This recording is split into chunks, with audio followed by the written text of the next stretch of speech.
زنک لابای مردک جون ای سر زمین اومدم هم قمونده هستم که برای چی؟ هم یک هم پیری باشه پوچه کنم مساج کنم در عین پیری راحت کنم او خودم چی؟ او دزدلک صدقه اگر شما بیمار باشه طبیبتون میشم دزدلک صدقه اگر شما سیگارت باشید زجگاکتون میشم اگر شما داماد باشید عروستون میشم اگر شما دروغ گفته یگان چیزتون نمیشم من 69 هده رفتم یکم ریخته دروغ گفتم نه نگفته بودید انا دیدی یعنی مرد جان یک پیاله چای ای بیدید دزدلک صدقه همین آدم همین زنه در پیری در کار چی سود ازر علا یاری زرفشانی السلام علیکم السلام علیکم ایتا دوموز بیو دوموز السلام علیکم خاله جان سازه نه سلام بیو دوموز نه هم پویان دمیش ایتا دوموز صدقه نه که شما بالا نحرمتی بشه در دومودی خوشروم صدقه سلامت باشی رحمت شما نازه تینجه تشکر خاله جان سلامتی و نازه خدا تو نازمی شکر رحمت این پیر کافی شته صحبت داره همون دوره جوانی ایمون فکر کردیم بچه سوز کردی خیر که تقا جان یکم خدمت نیسته دلتون چی میکشه آدم پیر میشده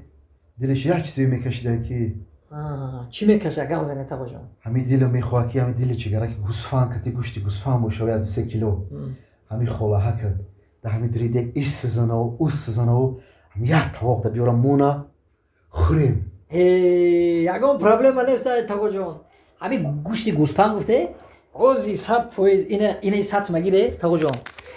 روی دلتون چیزی میکشه گوشتی گوسفند میگیره چیزی میگیره گرفته بیایی چی گفته در دومود صدقه رحمت پدر مادر دومود جان 50 سوم 60 شما گیره دلتون چیزی میکشد روی گیره چی گفته رحمتی کلان دومود جان یا دوتی خدا برکه یابید بسم الله الرحمن الرحیم چی گفته خدایا خوک گیری زر گرده دومود جان یک تا 1000 تا میلیون کنه الله اکبر هزار رحمت سلامت باشید دومود دو دنگیره همش نه البته هر روز در حق دعا میکنم رحمت به پدر مادر سلامت باشی بزرگ بده شما اوی میونم اوی داوری پیره وقتی بزنم جون شما رحمت کنید شما یکم خدمت چی خیر با همجه تقول رحمت بله خاله جان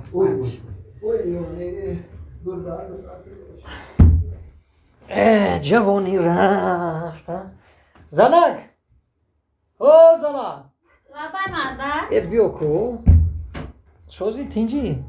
ناز رحمت خیال کردم که 2 هفته ندیدم تا برای چی بگو برای چی؟ آخه گشنه یا میگم چی نمیاره بخیر من خودش مرا یاد کردی نه چی یاد نمیکنی زنک چی کده گم خون من تو اوه بابا کارچکا خیلی میشه خیلی بیار خیلی مخی زنک خیلی نهازی ای مردک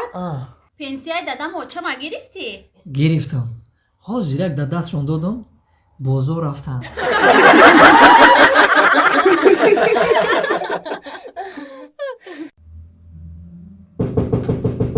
کیه؟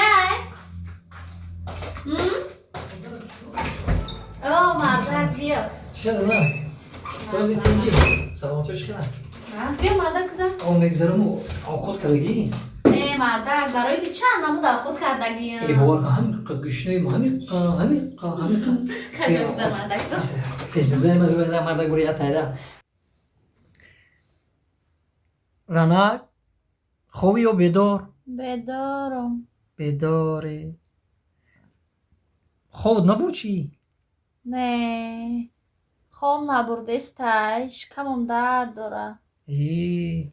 خیلی تو خوخه نه نمیفوره پیاز خوردگی دهنت بوی پیاز کرده استای دهنیمه بوی پیاز داره تو خوخه چشمم سوخته گرفت ترم گرا خورده بودی که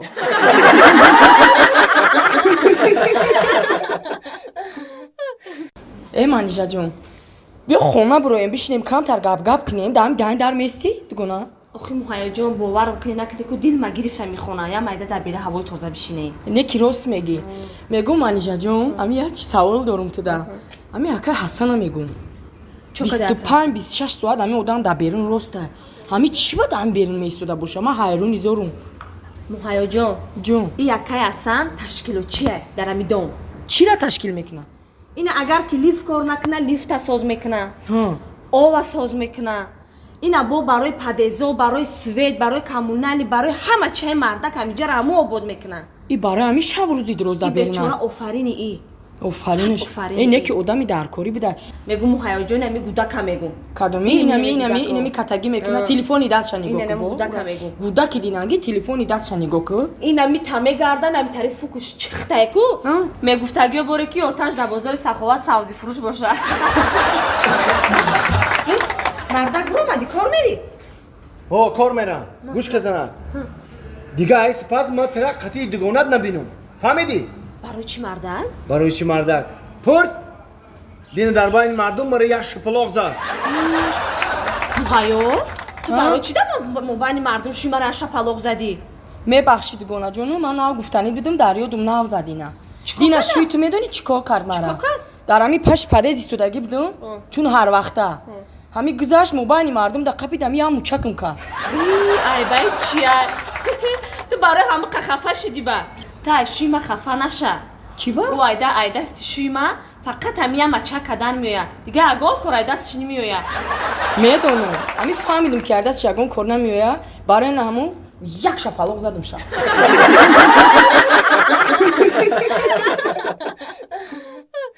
خدایا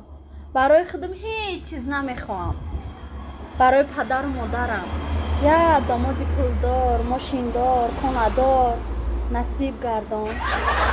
تو که دوازه داماده سن ترغم بای نفهمیدم باز به اینجا شینیم اینجا با حاضر اینجا دا میشنیم چک چک میکنیم چی گفتی؟ السلام علیکم مرحمت چینه دل شد سلامت باشه خدمت دل بردار کردیسم باز بیسک یک خوشروها کتیم قلت یک خوشروها کرد بیسو خوشروها نگاهش که این که دیویژنیش کنم بزنگ میزن مالی مالی سلام بگو امرا مالی ترقم بای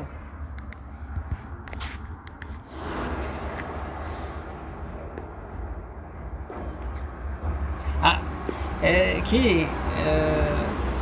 یه دختر خوشرو چوی خوشروی مردک بوری خوشروی باز هم خوشروی از خوشروها خوشروتر هستی کاش که تمرنگ من خوشرو میشتی تعریفت میکردم هیچ گپ نمیخی ترام رنگی من دروغ گفته گشتنگی آخی ترقم باجا دیگه زور نسترینو چکلا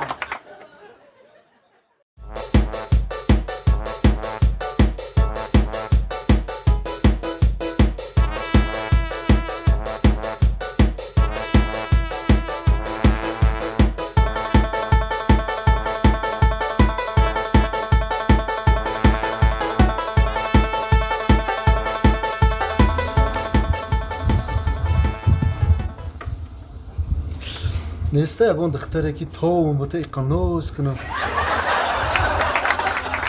ام بچه خری بدی کو اگه جو خید کردی